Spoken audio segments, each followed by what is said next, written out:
Welcome, everybody. I am Avi Chomsky, and I'm here to moderate tonight's panel, which is sponsored by the Committee for a Sane U.S.-China Policy and the Campaign for Peace, Disarmament, and Common Security. And we're going to be talking about the role of China in the current crisis in the Middle East. The deadly October 7th Hamas attack on Israel and the subsequent Israeli devastation of Gaza and resulting humanitarian catastrophe have generated geopolitical repercussions throughout the Middle East and beyond. In addition to regional actors like Iran, Egypt, and Saudi Arabia, all of the major powers, including China, Russia, and the United States, have sought to realign their foreign policies to maximize positive outcomes from the Israeli invasion of Gaza and minimize negative consequences. We've heard a lot about the U.S. response to the Gaza genocide, but far less about that of other countries, especially China. But while China is not a major player in the Israel-Hamas dispute, it has been increasingly active in the Middle East and has sought to play an active role in resolving the conflict. What, then, is China's stance on Israel's war on Gaza, and how does Beijing propose to resolve it? To address these questions, the Committee for a Sane U.S.-China Policy is bringing together a number of informed scholars. We're sure that you will find the discussion informative and stimulating. So our first speaker tonight is going to be Daning Wang. She is a research fellow of Beijing's Chahar Institute. She is founder and board chair of Belt and Road Culture Exchange Foundation for Women, a Hong Kong nonprofit. Dr. Wang has worked with colleagues in Northeast Asia on the Korean Peninsula peace-building process, the Mongolia Forum. She has been associated with the Global Peace Foundation, Brookings Institute, and the Johns Hopkins University, Blue Banner of Mongolia, IPB, and the GPPAC Northeast Asia office. So go ahead, you have 15 minutes, and I will try to keep time here. Daning, would you like to begin?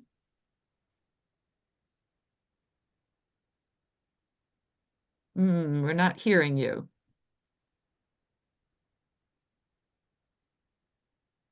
No, we can't hear you.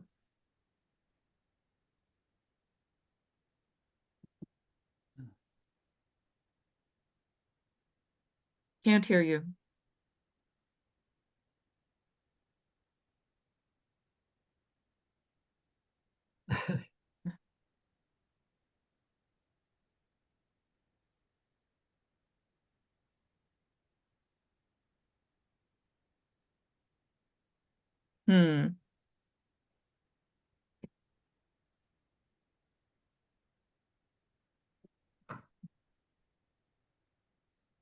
Should we reverse the order? Yeah. Okay.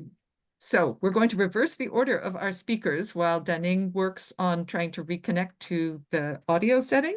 So our first speaker instead will be Jichun Zhu, who is professor of political science. Finally, let's Professor to go first. There you are. Yeah, go first. Should we have Jichun go first, or do you want to go first Yes. now? Let Professor to go first. I'm so sorry about the voice. Now I can hear you, and you can hear me. Okay. So our first speaker will be Jichun Zhu, professor of political science and international relations at Bucknell University. He was inaugural director of the China Institute and MacArthur Chair in East Asian Politics. Dr. Zhu is a member of the National Committee on U.S.-China Relations and is frequently quoted by U.S. and international media on Chinese and Asian affairs. He is a member of the Committee for a Sane U.S.-China Policies Steering Committee. So, go ahead. Okay, thank you, Avi.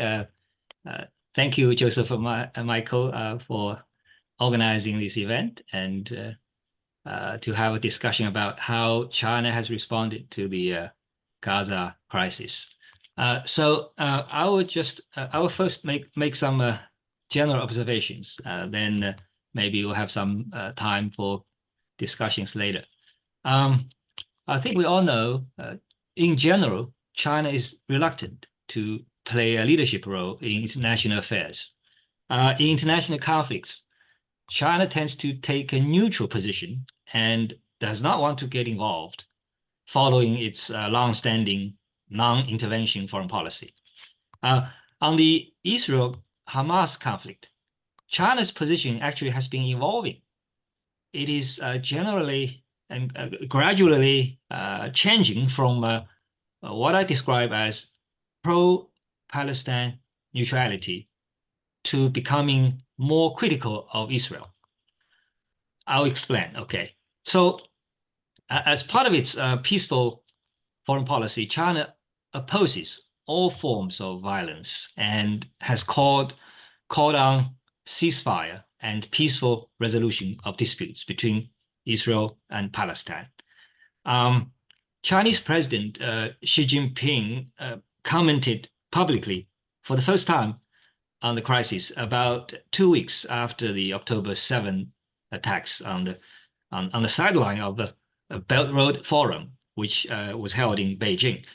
When he was meeting with Egyptian Prime Minister Mustafa,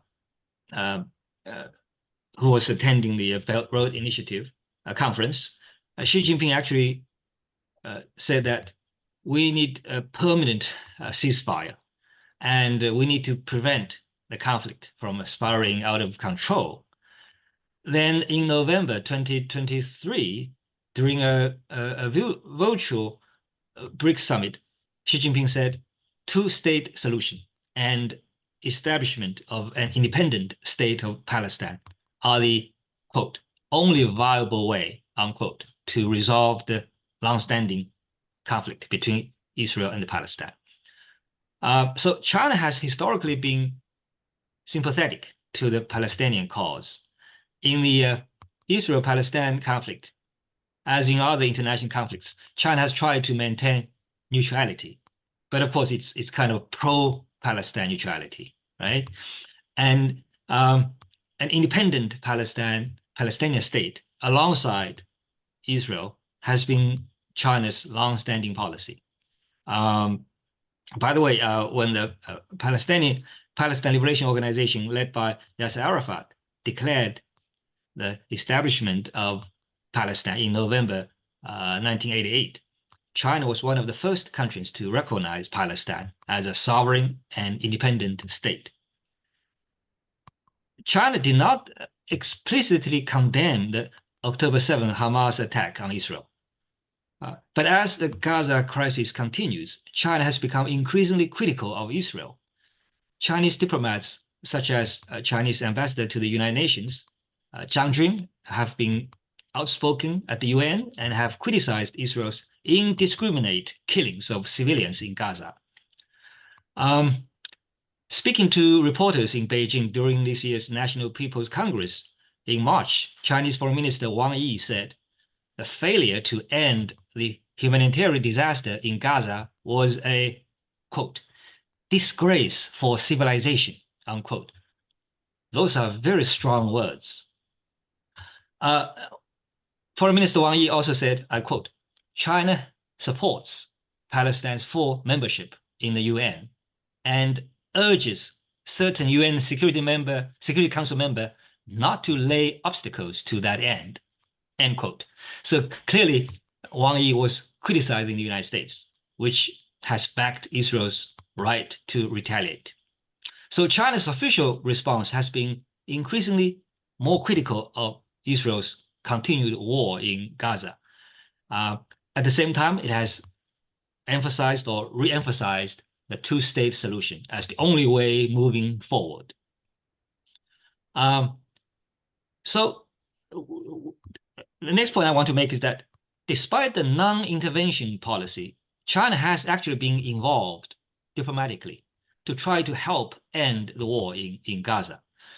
As in other conflicts, China has maintained contact with all warring parties. Chinese officials have had contact with both Israeli and Palestinian officials since the start of the war. China has called for convening an international peace conference and setting a specific timetable for implementing the two-state solution. In the early weeks of the crisis, Foreign Minister Wang Yi spoke with his counterparts in Israel, the Palestinian Authority, Saudi Arabia, Iran, Turkey, Russia, and the United States. Now, in his phone call with Israeli Foreign Minister Eli Cohen on October 23rd, Wang Yi said, all countries have a right to self-defense, but it is important to observe humanitarian law and protect civilians. He noted that only by adhering to common security can sustainable security be achieved. In the weeks following the October 7 attack, China dispatched its special envoy for the Middle East, Mr. Zai Jun, to the region to talk to officials from Israel, Palestine, Egypt, Jordan, and other countries in the region. And then in January 2024, Foreign Minister Wang Yi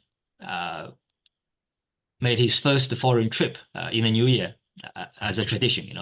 He always goes to to Africa for his first foreign trip. So during his stay in Cairo, Wang Yi actually met with his Egyptian counterpart and urged an immediate end to all acts of violence, killing, and targeting of civilians.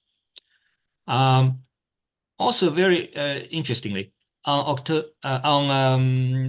March 13th, Chinese diplomat Wang Kejian, not related to Wang Yi, okay, another diplomat, also surnamed Wang Kejian, met with Hamas political leader Ismail Haniyeh in Qatar. This was the first meeting between a Chinese diplomat and Hamas official publicly acknowledged by China since the outbreak of the war in Gaza. Mr. Wang served as Chinese ambassador to Lebanon and Syria before and is fluent in Arabic. So the meeting actually followed Mr. Wang's visits to Israel and the occupied West Bank, making him the first known envoy Beijing has sent to either location since Hamas' deadly attack on October 7th. In Israel, Mr. Wang held talks with Israeli officials over the ongoing Gaza conflict and China-Israel relations in general. He called for a comprehensive ceasefire and cessation of hostilities to guarantee humanitarian assistance and effectively protect civilians. Now, he urged a political settlement of the Palestinian issue on the basis of two-state solution to realize the peaceful coexistence of Israel and Palestine. Now, during the meeting, for its part, Israeli side expressed its position and concerns on the issue of the Gaza conflict. According to Chinese Foreign Ministry, Israel values relations with China, but apparently the two countries do not have consensus on the current situation. So now, very briefly, my third point. I don't know how much time I have, Avi, but I guess I have time. Yeah, you do. Yeah. Okay. So we'll talk about the Chinese reactions. Those are the official level reactions. But now I want to briefly talk about the Chinese media responses, both official media and the social media, right? Official media tend to blame America's biased support for Israel as key drivers of the current conflict. For example, an editorial in the official Global Times states that the United States and Europe's inability to uphold the existing world order and their marginalization of this Palestinian issue are the driving factors in the current conflict. Another editorial in the Global Times blames the United States and some of its Western partners for adding fuel to the fire and for seeking absolute security for themselves. And of course, there are more dynamic and diverse discussions on Chinese social media regarding the Gaza crisis. We all know that the Western government and media have accused China of committing genocide in Xinjiang, of course, without much solid or convincing evidence. Now, based on comments on Chinese social media, many Chinese do not buy that Western narrative about Xinjiang. So for many Chinese netizens, genocide in Gaza is real. So they wonder why Western politicians and media do not use genocide to describe the situation in Gaza. It's mostly NGOs, civic groups, students, and other individuals who are outspoken against Israel and calling it a genocide, but not the government and mainstream media. The Chinese netizens think obviously it is hypocritical or double standards when genocide is happening in Gaza right in front of our eyes, yet Western governments and media are unwilling to call it genocide. On social media, videos and photos of attacks committed by both sides, both Israel and Hamas, were readily available, actually. Although more posts highlighted atrocities committed by Israel. Posts that discussed terrorism by Hamas tend to receive both sympathy and condemnation from netizens. So Chinese netizens are much harsher in their criticism of Israel. Social media in China, of course, is under strict censorship. But the fact that some anti-Semitic comments existed in social media is quite telling of the changing public attitude and official stance in China, which has left many Israelis feeling betrayed. Finally, I want to mention China's dilemma in this situation. I think overall, China's main interest is in the Asia-Pacific region. It is not a global power yet, or at the most, it's a reluctant global power. So China does not really want to get too deeply involved in the Middle Eastern crisis. However, China's interests in the Middle East are growing, especially with its Belt and Road Initiative, expanding trade and influence in the region. So China needs to protect its own interest, strategic, economic, and China needs to be more involved in the Middle Eastern affairs. And sometimes it does, right? For example, in March 2023, China helped broker a peace agreement between Iran and Saudi Arabia in Beijing. So countries in the Middle East and elsewhere actually have high expectations for China to play a leadership role in the current crisis. But of course, the moment when China becomes more involved in the Middle East, the United States will become concerned, as if China is going to overtake the United States to be the dominant power in the region. So China does not want to turn the Middle East into yet another venue for great power competition. I think that also partially explains why China is really hesitant to get too deeply involved in the Middle East. I think I will stop here, Avi, and thank you very much. Okay, perfect. And let me just remind the audience that you should feel free to use the Q&A function at the bottom of your screen if you have questions, and that after the two speakers and a little bit of dialogue among the panelists, we will be opening it up to questions from the floor. So please go ahead and post your questions as they come to you. So our second speaker tonight is going to be Dunning Wang, and I have already introduced you, so you can go ahead, and you also have 15 minutes. Thank you so much. Can you hear me? Yes, perfect. Oh, wonderful. Oh, what a big relief. Rush money. Thanks, Joseph and the committee to give me this opportunity to review China's responses to the war and how China sees the dangers of wider war and its impact in the region for China. And then finally, what policies of China to are to respond. I feel actually very grateful Professor Zhu go ahead to be the first speaker because he gave us a very comprehensive and a detailed analysis of so far what Chinese government did and what the media did and also the people on the internet point of view. So it's wonderful. What I'm going to do actually is going to contextualize the Gaza war and the China's response into a global political economic analysis because that's part of my job of following these kind of historical moments and at the global level to see, what really happened and also what the American media did and what the Chinese government and people did. So to answer the question whether China is afraid of wider war in the region and what's the impact for China, I want to make a statement.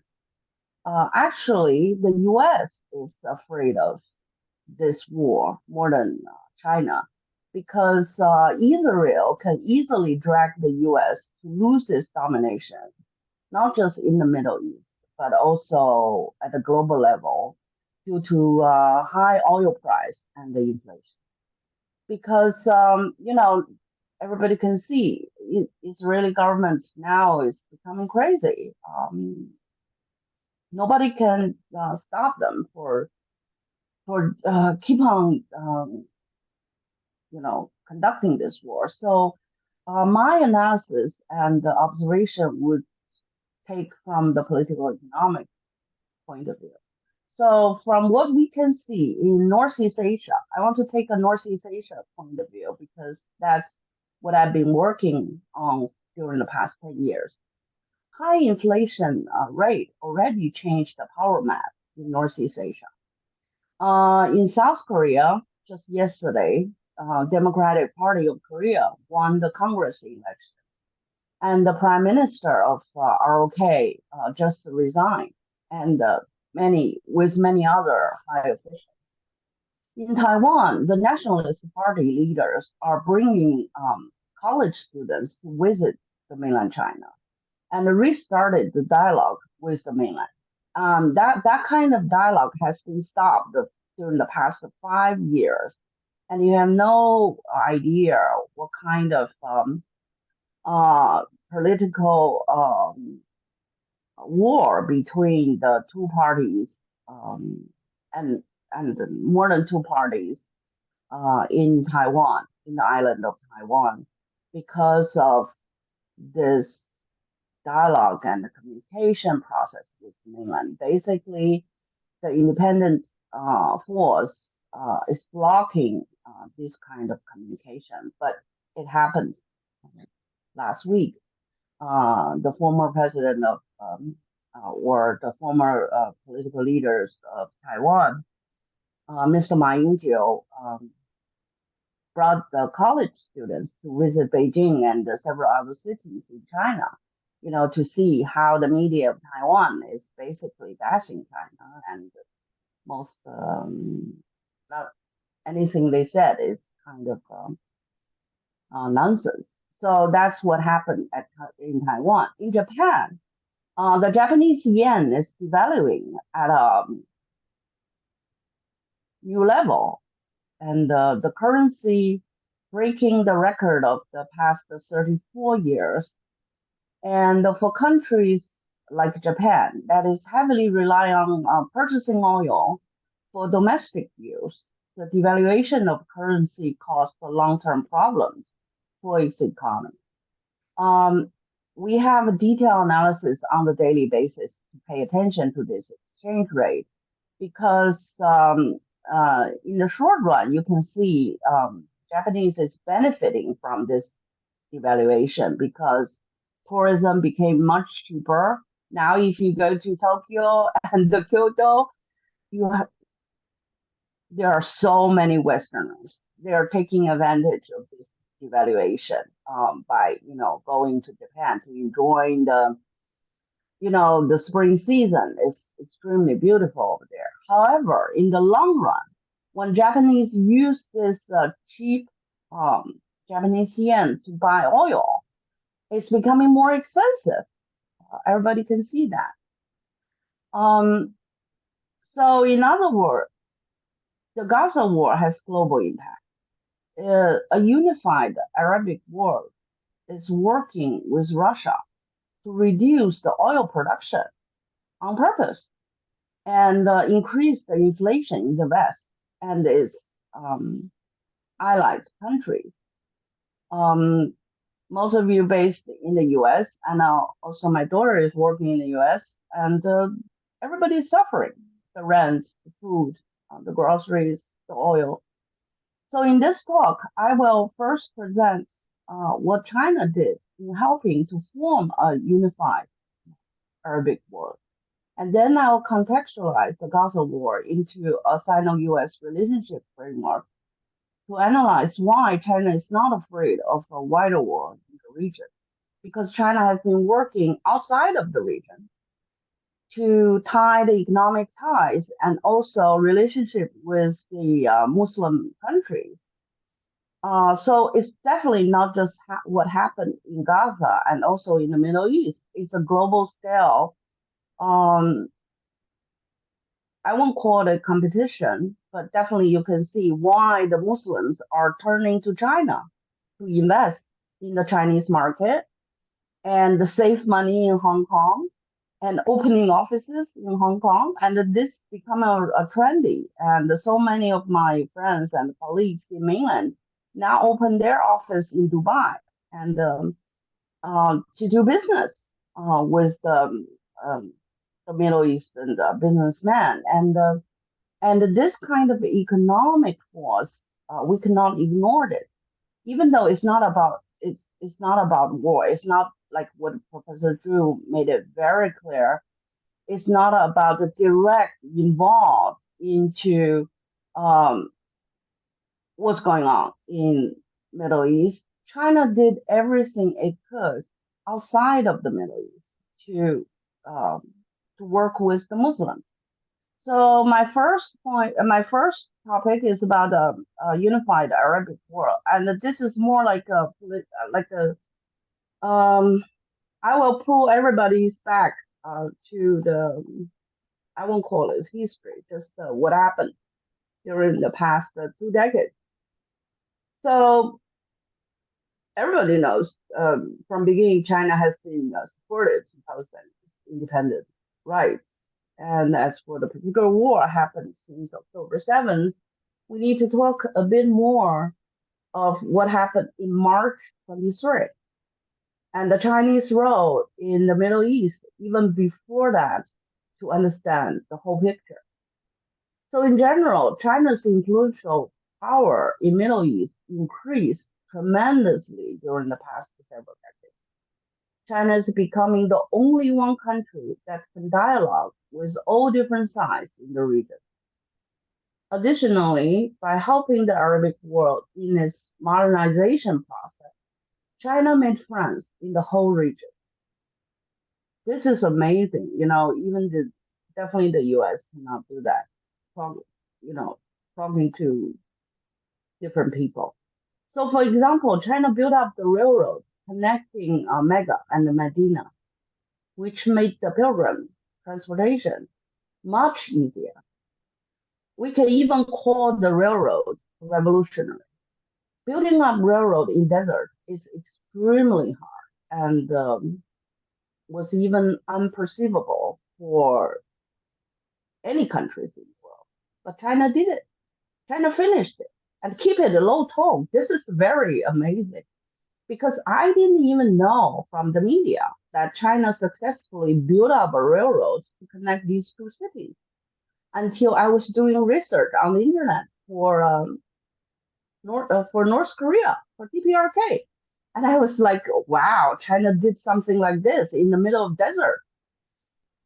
So every year when Muslims travel between these two same cities, they feel grateful to the Chinese who made it possible. Can you imagine, in Quran, people was riding camels to travel between these two cities, and now they just take the railroad. So check it on the YouTube. You can see the train station, which is beautiful, and the train itself. So that's something really amazing and touched every Muslim's heart, whoever went to the. So the giant and the groundbreaking construction projects like this can also include the famous Qatar World Cup of 2022. So literally, China built up a whole city, including hotels, public transportation, stadiums, roads, facilities, to facilitate the big event uh, in the middle of desert.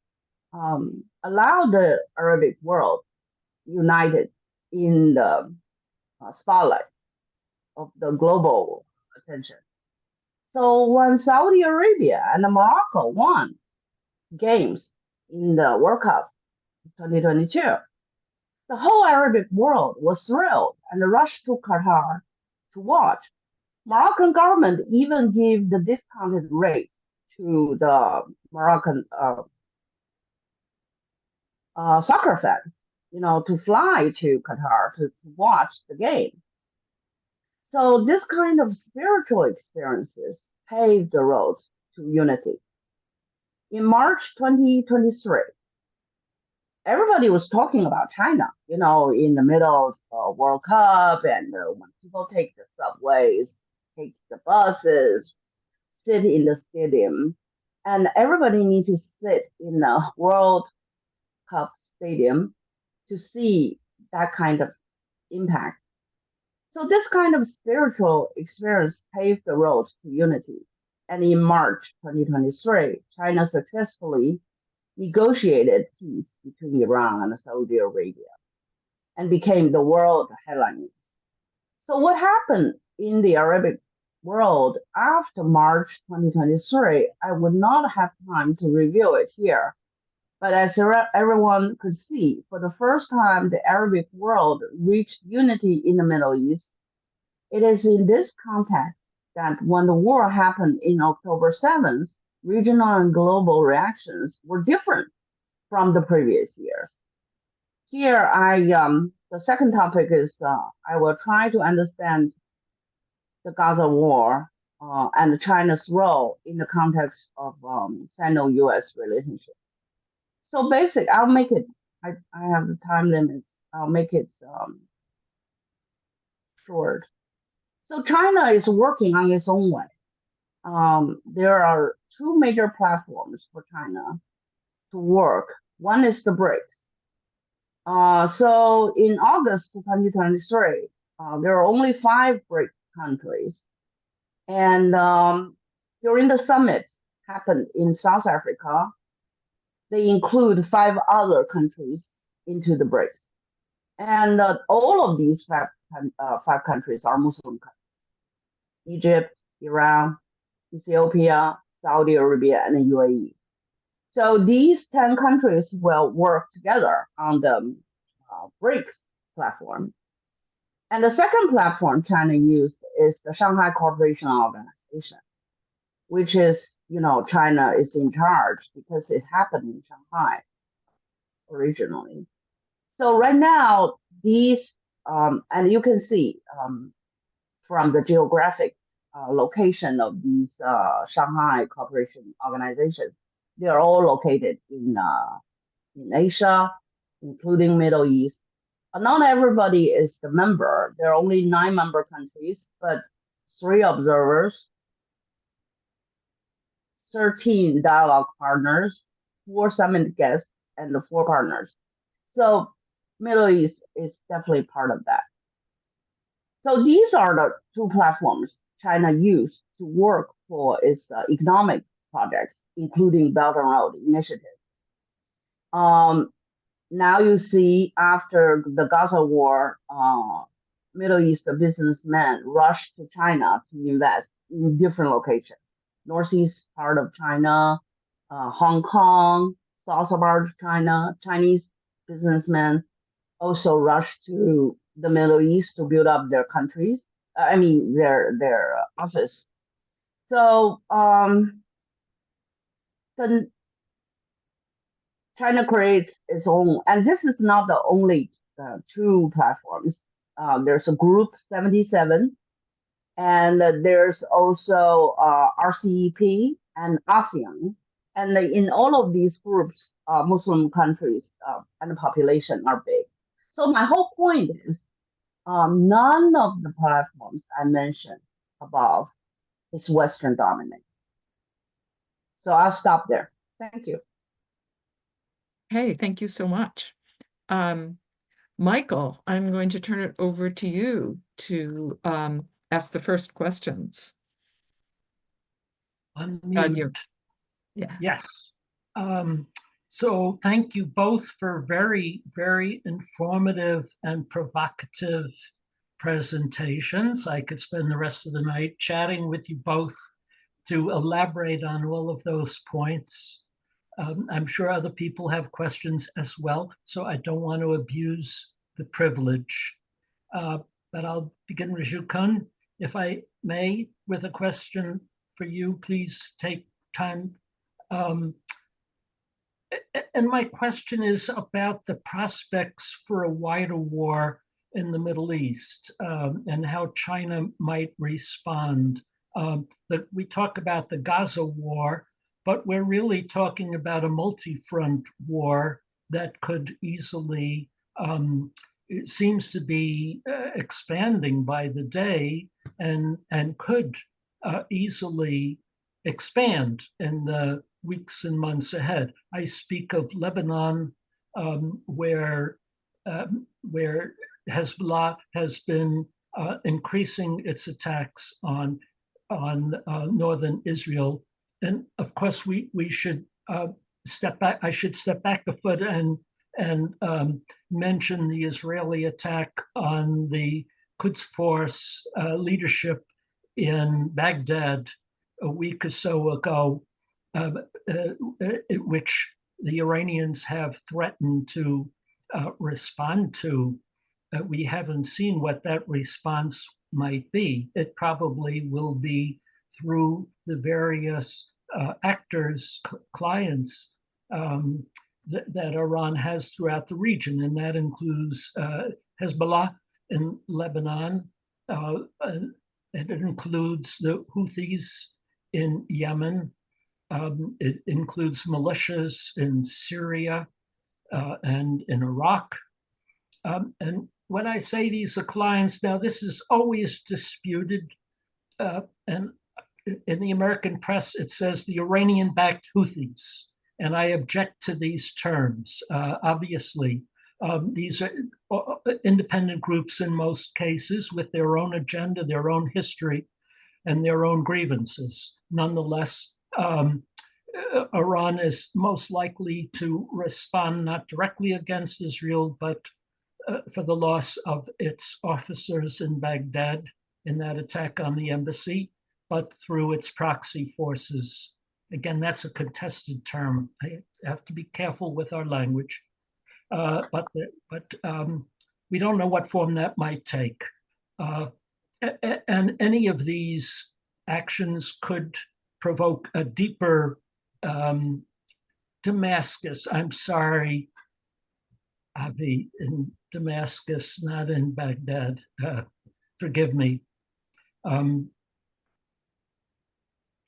In any of these moves could provoke deeper U.S. involvement. Let's not forget U.S. forces are already deeply involved in the Red Sea, attacking Houthi positions on a near daily basis. There's a large U.S. military force, Navy force there. There's very large U.S. military concentration in the Mediterranean, in the Red Sea, in the Indian Ocean, that's prepared to strike at any time should any of these incidents evolve. Now, I'm talking too much. My question is, how might China respond to a further escalation of the regional conflict in the area. So, and then for Danning, my question is, how does China's current economic weakness, you spoke a lot about the political economy, and you spoke about China's cards to play, which it's playing very effectively, its platforms, the word you used. But my understanding, which may be wrong from my position where I sit, but I have the impression that Xi Jinping is under enormous economic pressure because of the housing crisis in China, because of decline in spending, high youth unemployment, a lot of domestic pressures, economic pressures that I think limit his ability to exercise overseas ambitions. But maybe it's the other way around. Maybe this will inspire him to be more active internationally. So I wonder if you would comment on that. So I'll stop there. Okay. Yeah, thank you. Thank you. Wonderful question. Great questions. I want to answer your question, 3 points, if I have time. The first question is the economic pressure in the domestic China. Well, the first reaction is China has been the only one country that deeply involved into the financial control of the globalization. You know, China has been criticized by the US government, the Western world, for doing too much into the free flow of the financial world, because China has its own goal to protect its currency, and the currency has not been devalued during the past 40 years. There's a minor fluctuation, but the currency is strong. And also, China built up its own country during the past 40 years. The domestic consumption is increasing. The purchasing power of the Chinese people is increasing. And also, China is very active in creating a new stage of its economic development. So China is adjusting to the recession outside or inflation, dealing with the inflation outside of China very effectively. I've been traveling in China after the COVID, and especially the south part of China is very active economic-wise. So the economic pressure is there, but it's not as big as the Western imagined. So that's the first question. The second question about China's reaction to a potential wider war in the Middle East. I'm not someone to predict the future, but I can definitely tell you what China did in the Northeast Asia. Several years ago, before the COVID, DPRK almost, get rid of its nuclear power because of the Americans' pressure, and American always has a military base in Japan and in ROK. They give lots of pressure to DPRK, and DPRK used diplomatic methods to maneuver its political space in Northeast Asia. And nowadays, there's no war, no one in Northeast Asia talking about war with DPRK or with the US. And the US is also very cautious about irritating the DPRK, because after the COVID, DPRK stopped getting rid of its nuclear power development and also successfully launched the satellite. So nowadays, the big progress in DPRK is even stop the effort of unifying the Korean Peninsula by developing its own country independent. They give up the dream of unification for 70 some years. So people can change, and the people are working very carefully, almost on a daily basis, in Northeast Asia to avoid the war, especially we're talking about a nuclear war. So even with the Northeast Asia case as a reference or something in the mind, what happened in Middle East depends on the people's effort.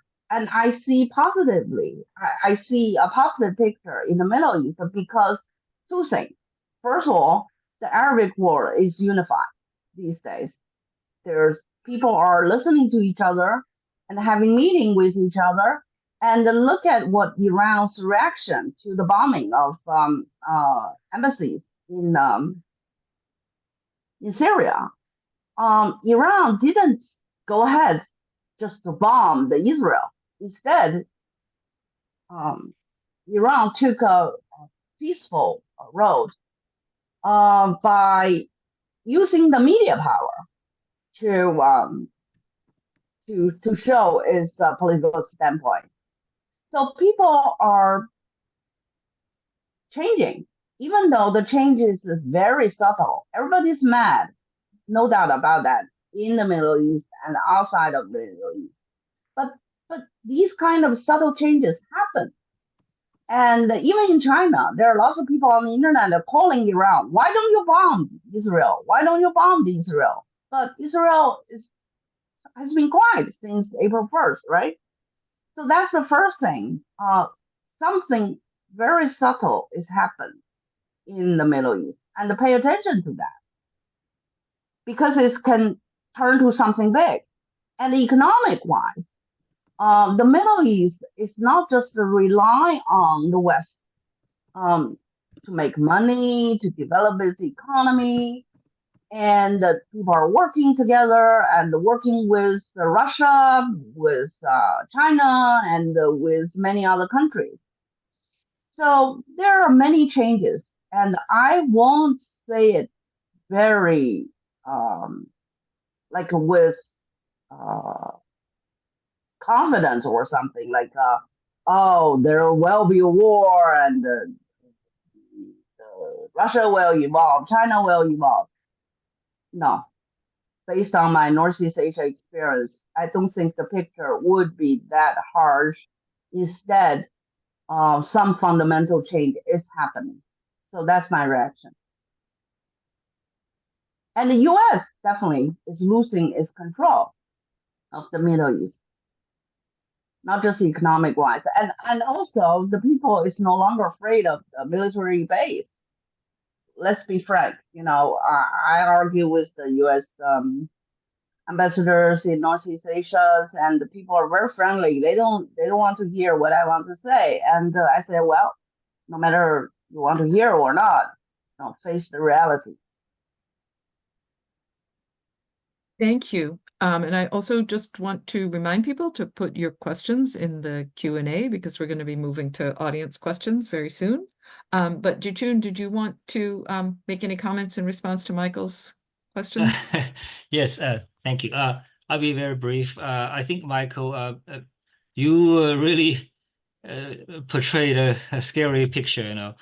You mentioned several potential actors who may be involved to escalate the conflict.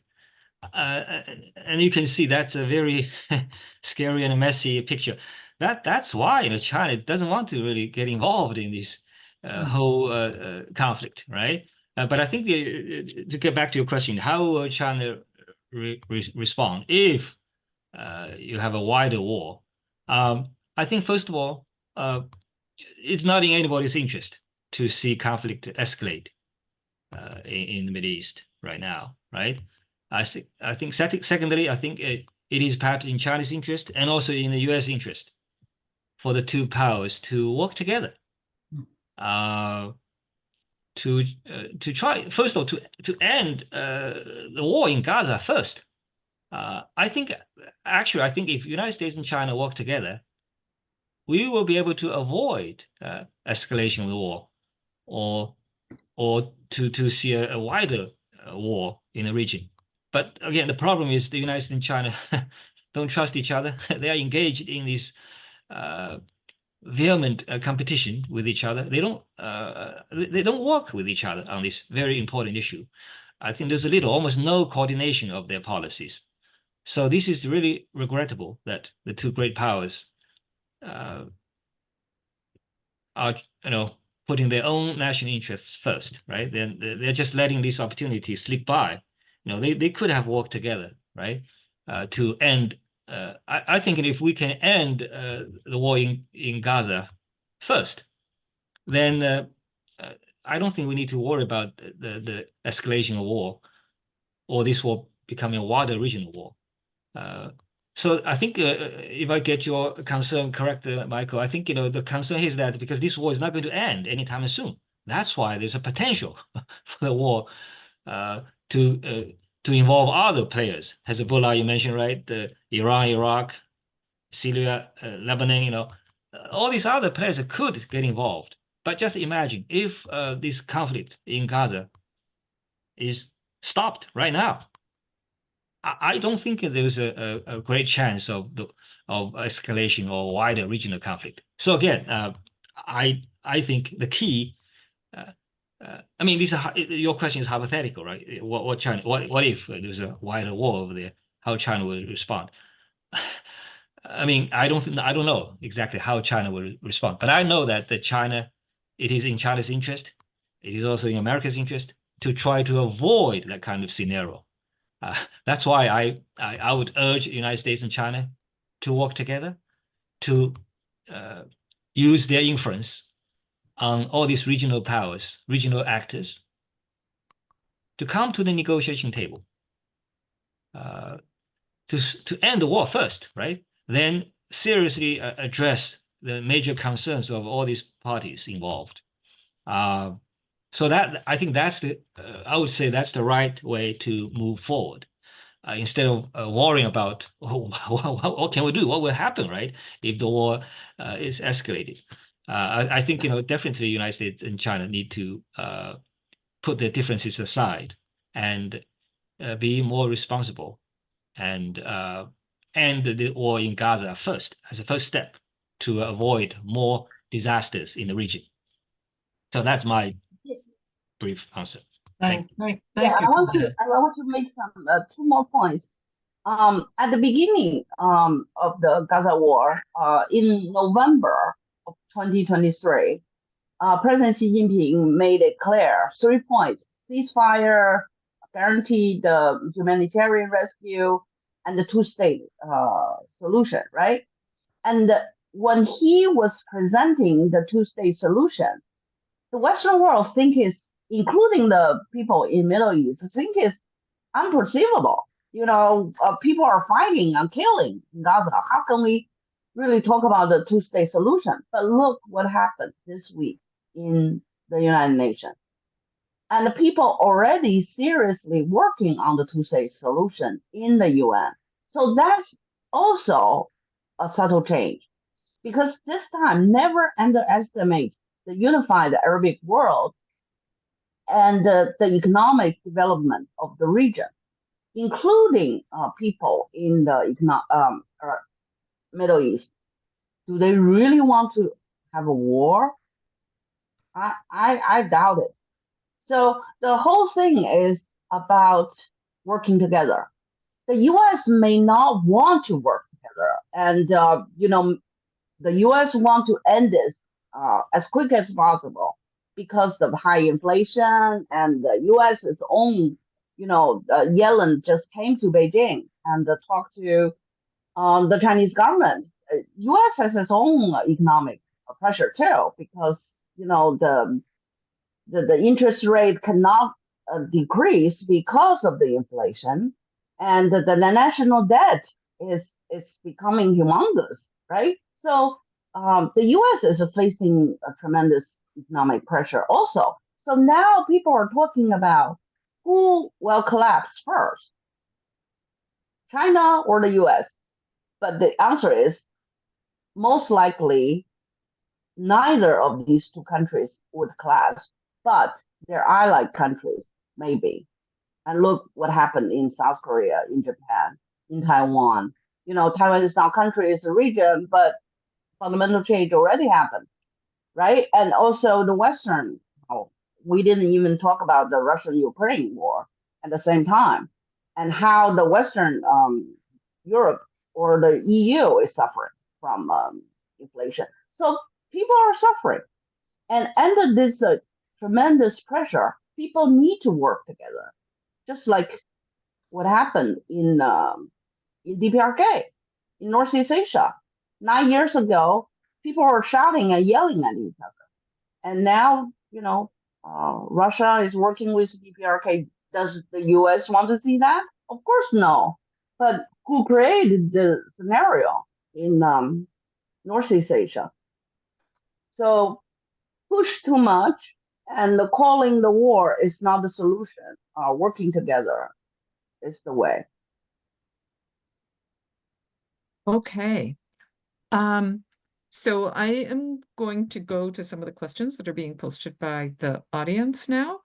And I'm going to tag on to the first question from Barbara Harrison, which is, when Palestinians get an independent state, what are the chances of China going in and helping them to rebuild on some level? But what I would tag on to that, Jichun, is, or both of you actually have emphasized China's support for a two-state solution. But I feel like what we're seeing now from the Middle East is that there's very little support for a two-state solution, either in Israel or among Palestinians. So not that any other solution seems very realistic at the current time, but how realistic is China's pressing for a two-state solution at this particular moment in history seem to you? Well, if we go back to 9 years ago, when I first stepped into the Northeast Asia cases, nobody could see Kim Jong-un would call the end of unification. But 9 years later, it happened. Basically, Kim Jong-un just closed committees and stopped the effort of unifying with ROK. And even Washington, D.C., even the White House started to work on this package of, two Koreas in the peninsula. So we don't know. We cannot predict the future, but we can, pay attention to what's going on in the region. As for the question, how much China can help to build up Palestine? Oh, China's capability of construction is number one in the world, no doubt about that. And China already helped the Middle East to build up so many cities and build up new capital for Egypt. So the capability is non-questionable. It is the political field. And UN already adopt this method and then work on, having Palestine as the independent state or UN members. So everything there, I can't say everything is turning to the right direction, but you see a lot of things unperceivable several years ago is happening. June, do you want to add anything on that one? Yes, I mean, any solution. If two-state is not the plan that everybody likes now, I mean, okay, and come up with a more viable solution, and we don't see that. So I think the whatever solution we come up with, it has to be fair, just, and sustainable. And I don't think right now we have a better plan, than this two-state solution. It's not ideal, but at least you can address some of the unfairness here or injustice here, that has incurred over the past decades, So we need to address those issues. Yeah, for the potential Chinese involvement in helping an independent Palestinian state to rebuild the country, I'm pretty sure. I agree with Denning. I'm pretty sure China will be involved here. I mean, you can expect a flow of trade and investment into the region, into Palestine, and the infrastructure will be built, and that's the easy part, I think, and that should not be a question, because China is willing and capable of doing that. But I think what I'm more concerned here is about the sustainability of any solution here, right? If it's not supported, at least agreed upon by both sides, I don't know how we can get rid of this fundamental conflict here. You have two parties here. They're not going to agree with each other apparently anytime soon. But other powers, especially the United States and China, as two big powers, external powers, they got to do something, I guess. Maybe sometimes this hegemonic, power is justified. And for example, the United States can definitely tell Israel, don't do it, but I don't think United States is forceful enough, Yes, and Biden has started to criticize Netanyahu. That's good. That's the first step. That's not enough. You got to do more. Force this guy to stop the war, right?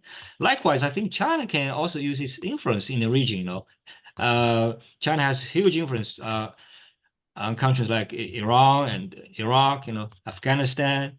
Well, China can definitely use its influence to warn those countries. Look, just going back to Michael's question, don't try to get involved, right? It's already messy, You need to follow certain rules. Don't try to expand the war.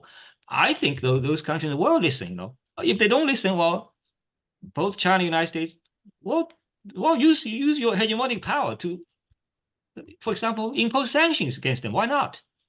I think in this kind of situation, it's justified, because otherwise, this war will run out of control. So I'm not a big fan of this hegemonic power, global cop type of thing, But I think in this kind of situation, the United States definitely has to use its power, and China definitely has to use its influence to, make those junior partners to behave themselves. I think that's perhaps the only thing we can do. It may not sound like what I usually advocate, but this is really what I think right now. Yeah, and the other point I want to make is, okay, let's see if the messy reality right now in the Middle East will keep on going, or even escalating to another level. Let's talk about what the U.S. and the major players in the Middle East would lose the hegemonic power, would lose global-wide. Because to tell the truth, Middle East is not the core concern of the U.S. at the moment. Northeast Asia is. Northeast Asia has two big global economic countries like ROK and Japan. And if the U.S. is losing its control in Northeast Asia, for example, like ROK, they basically get rid of the current government. The president, the prime minister already resigned, and the current government is pro the U.S. so much. And for that exactly reason, the Congress election is getting rid of the current administration. And in Japan, if the Japanese economy keep on declining like this, it's a big lose for the U.S. So U.S. is not stupid. U.S. has its, of course, a global map to consider how to maximize the U.S. power or benefit from the global economy. And if the US keep on doing this in the Middle East for not, stopping the genocide, the Muslim countries would stop working with the US. And when we talk about Muslim countries, we're not just talking about Muslim countries in Africa, but also countries like Malaysia, Indonesia. And the politicians from these ASEAN countries made it very clear on the international platform. Whenever I attend international conferences with them, they made it very clear in front of the American representatives. This is genocide. You have to do something. If you don't do something, I'm Muslim. I'm against you. So global-wise, is also we need to keep on looking at what happened in Gaza from a global perspective, because everything is connected.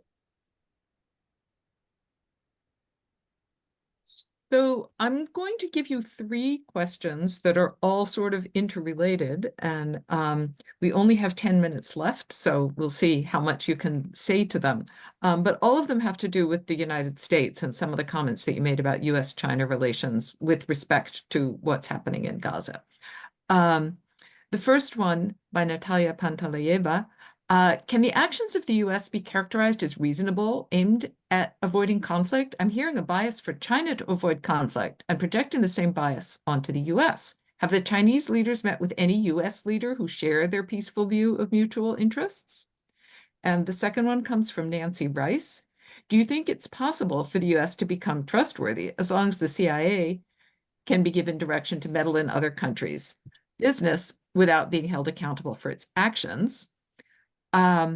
And finally, the third one from Valentin Mukadam, the US is seeking to slow down, if not prevent and reverse, its hegemonic decline. So it is unlikely that the political and economic elites would cooperate with China on the Middle East or Ukraine. China prefers a multipolar world order, but the US does not. The UN system is very weak and the Security Council polarized. How then can we avert what could be a catastrophic war?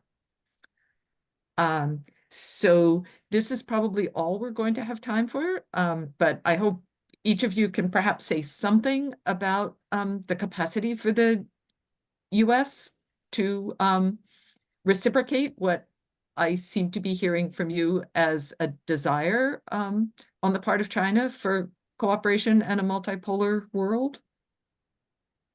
Okay.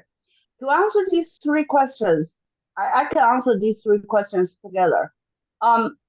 It's not the way I see it.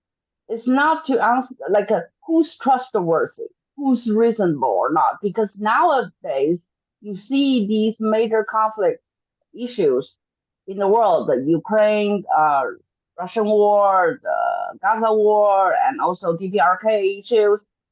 There's no either or. Different sides has different stories, no doubt about that. And the problem is how to break the equilibrium. At this point, I can safely say US need China, period.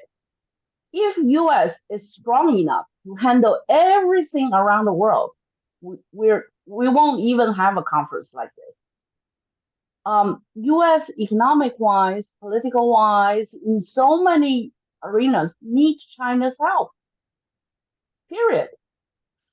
During the past 12 years since Obama, no, even before 12 years, 2010, Obama started to talk about China's developing too fast. Let's go back to Asia Pacific because we have to contain China. Because, China developing too fast, and if China develop too fast, we're losing our superpower in the world, right? But what happened during the past 14 years? China keep on developing. And of course, the COVID slowed down a little bit China's economic speed. However, China's economic power is becoming stronger. And this changed the map of power in the globalization process, right? So the US need China for manufacturing, for commodities, for all kinds of issues, like DPRK issues. U.S. have to work with China, otherwise the regional countries can kick the U.S. out of the discussion. It already happened in Mongolia 9 years ago. Mongolia developed this national forum called Ulaanbaatar Dialogue by not including the U.S. into the guest list. And the U.S. was so mad at Mongolia because Mongolia believed this is domestic issue. This is a regional issue, and only the regional people can talk about it. And the U.S. is the outsider, and you cannot have the rights to say something. And it was China basically talked to the Mongolia saying, well, if you really talk about the Korean War, you have to include the U.S. because U.S. was signing on the legal document. So in this case, we're talking about breaking the equilibrium of the political map, and at certain point, the U.S. need China for. Jichun, do you want to also respond? Yes, very briefly. I think the question you just raised, the put together, really point to the harsh reality that the United States and China are not going to work together. Really, I think it's our perhaps our wishful thinking that if these two powers work together, many of those problems can be resolved. But the reality is that I think the chance for the two powers to work together is almost zero, judging from what happened between the two powers in the past few years, and most recently, for example, today, actually, as we speak, President Biden hosted a trilateral meeting with Japanese Prime Minister Kishida, Filipino President Marcos Jr. What's the purpose? And they made it public, the purpose is to counter China. I think it's crazy. I mean, in the past, at least they would not say it publicly, but now they even say it publicly. Can you believe it? And earlier, United States, Japan, Australia, right, also staged this multilateral joint exercise in South China Sea. Again, they're clear, target is China. So United States and China don't have any trust at all. So I don't think we can expect these two powers to work together in the Middle East or anywhere, because as one of the questions pointed out, the objective of U.S. policy now is to slow down China's growth.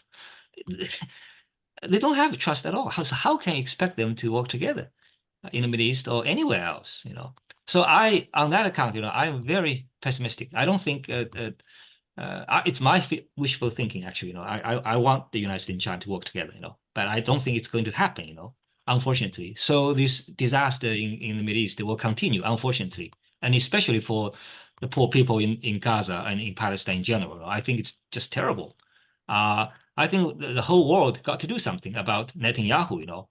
I don't think we just let him keep going. I mean, he's fighting against the whole world, right? How come the United States cannot stop him? I mean, yeah, I mean, we understand self-defense, retaliation, all these are justified, but there's a limit, there's a degree, there are rules you need to follow. And while everybody else is against you, right? He got to understand it. And Biden is gradually understanding it, but I don't think Biden is doing enough to, end this conflict. I think the priority, I think we're talking about a lot of issues, but I think the priority now, at the end of the day, is to end the conflict right now, end the killings. No more killings, no more death of civilians and children, That's the priority. That should be priority. And everybody can agree upon that. I don't know why we cannot work together to end the killing right now. Why we should allow some individual crazy people to continue doing crazy things. That's just not right. Anyway, too much for me. I mean, I guess I will take the last 30 seconds to say that I don't think I really share your opinion that Biden wants to see it end, because if he did, he could have, I mean, I feel like his statements have been so hesitant and so in contradiction to his actions, and so immediately followed by, but we're still going to be supplying bombs, that I don't see any evidence that Biden wants this to end either. And I think if he did, it would have ended already long ago. So on that pessimistic note, it is 9:15 and we're committed to ending promptly.